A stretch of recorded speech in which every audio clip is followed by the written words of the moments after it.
Hello and welcome to another episode of What We Do in Your Home. Today we're going to talk about frozen condensation. It's the winter, it's cold, the house is freezing. It's very common, unfortunately, with very poor installations. People seem to run incorrect sized pipe work to the outside, and it shouldn't be done that way. Very possibly an old boiler where it hasn't been serviced for a while and nobody has come across it, and there's actually a problem with the condensation, for example a blockage, or the pipe where it's draining to has been blocked up and it's not actually draining the condensation. And most common problems are usually in the cold winter days when it's freezing and the drain can't drain out the condensation properly. At this point, for example, what we're going to do is we're going to show you of how you can rectify it at your house yourself without needing to call out an engineer. Now, you will need to call an engineer to rectify the main issue, because after all, unless you know how to do plumbing works, then great, do it yourself. But the main thing is basically you need to investigate why the condensation is backing up in the first place, because condensation should be draining out within about a 40 mil waste pipe. If it's going in an overflow waste pipe to the outside in cold weathers, it will freeze up, and it shouldn't be done that way. Okay, so British standards require at least 40 mil of waste pipe, and it should be insulated on the outside due to the freezing temperatures which can happen in England, in London where we are based. Okay, so for example, this customer has a frozen condensation pipe. Unfortunately, her boiler's come up with an error of EA, which is a gas fault, and she's kept pressing the reset button on the boiler, and I did advise her to stop resetting the boiler until we investigate it further. I did hear when I did reset the boiler that the boiler did sound like it's gurgling and did make a lot of interesting noises which you shouldn't usually make. Okay, and that's usually a sign that there's a possible backup of condensation, especially because it's -degrees at the moment outside. It's very likely that it has frozen up. So what we're going to do is I'm going to show you how to do it in your house. Okay, we have different equipment we can use, but as a home user, you can do it yourself. Okay, so you would always look out for something called the white condensation pipe, okay, which they usually go off the boiler. Sometimes they're quite high up, sometimes they're a bit low down. In this case, they've run it a white condensation pipe and it's going to the outside. We did see it on the outside, and it is definitely frozen on the outside. But so what we're going to do is first we're going to disconnect it over here, so that's going to be a lot easier, and we're going to show you how to do it. These condensation pipes can come in black as well, so the overflow pipes do come in black, so just bear that in mind when you look out for the pipe work that you want to disconnect. Okay, there's two ways of doing it. Okay, there's a way that you can disconnect it yourself, and there's a way of cutting the pipe. Okay, try not to cut the pipe unless you have to. Okay, unless you really have to cut the pipe, then you cut it. Otherwise, usually you should be able to disconnect it. So this is the pipe coming from the condensation trap in the boiler, and it's attached to this condensation pipe. So what I'm going to do is, because I've got quite a lot of electricity here, I'm always going to power off the electrics first, make sure that it's all turned off. Okay, so usually the switch for the boiler should be somewhere close within reach or within a meter away from the boiler. In this case, it's actually quite close by. The next is the immersion heater on the water heater, so we're going to switch that off as well, so we don't want any electrics on. If things do go everywhere, we don't want the electrics to get wet.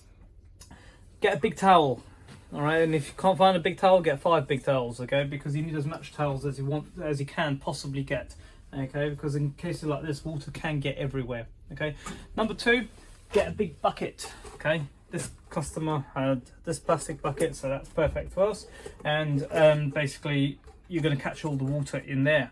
Okay, it might overflow, so bear that in mind. So maybe have 2 buckets handy. Okay, so just do bear in mind that this can go everywhere. So if you don't feel comfortable doing it, don't do it. Call out a heating engineer. But if you want to give it an attempt, go for it. Okay, bucket and towels. You can't have enough of them. Okay, so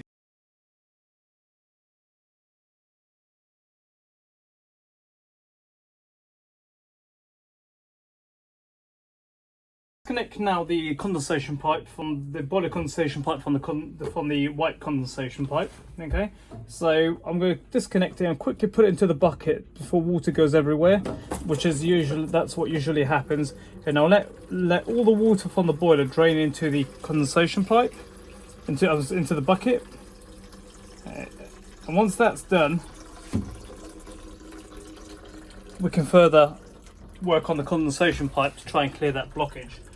If, for example, you can't get a heating engineer out on the weekend, what you could do is you could figure out a way of getting a bucket underneath the boiler and let all the boiler condensation water just drain into it. Okay, so in this case we're going to work on the condensation pipe in a minute, so we're going to carry on.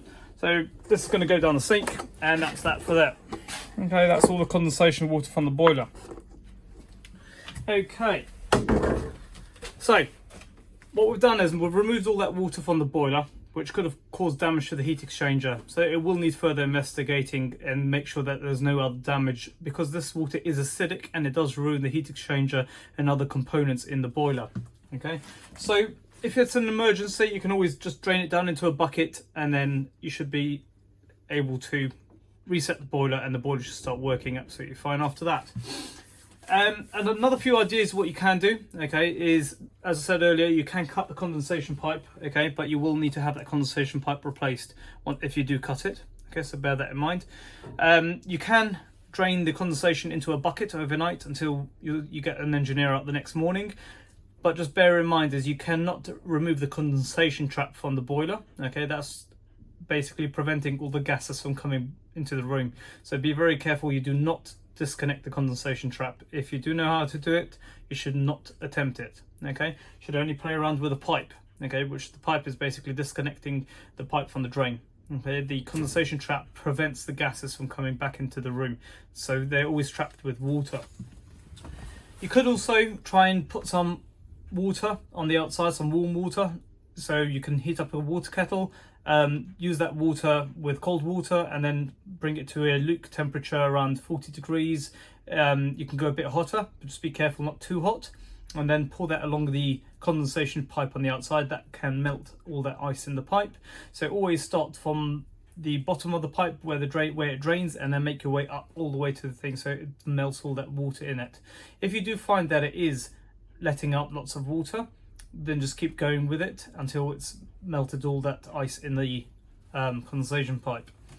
Those are the 3 tips what I will advise if you have a condensation problem and it is freezing. You should get it resolved so it doesn't keep happening, because condensation pipes should not be on the outside. They shouldn't be under anything smaller than 40 mil, and if they are, there is that risk of it freezing and causing other problems. Okay, we managed to clear the blockage from the boiler on the outside on the condensation pipe. We are going to need to book this in for a service and some repair work, so at least the condensation pipe needs to be upgraded. So for now, she should be clear hopefully for tonight. Over the next couple of days, if it does freeze up again, she's been instructed of what to do. So for now, we've reset the boiler, so the boiler's EA fault has cleared. Boiler flame is back on. The temperature is increasing, so over the next hour or so, the house should start warming up. Thank you for watching. I hope that was helpful. If you've got a frozen condensation pipe, try these steps. Do make sure you call out a heating engineer, because it does need to be repaired. If you are a heating engineer, I hope you enjoyed this video. Do comment, do like, do subscribe, and see you at the next video. Bye.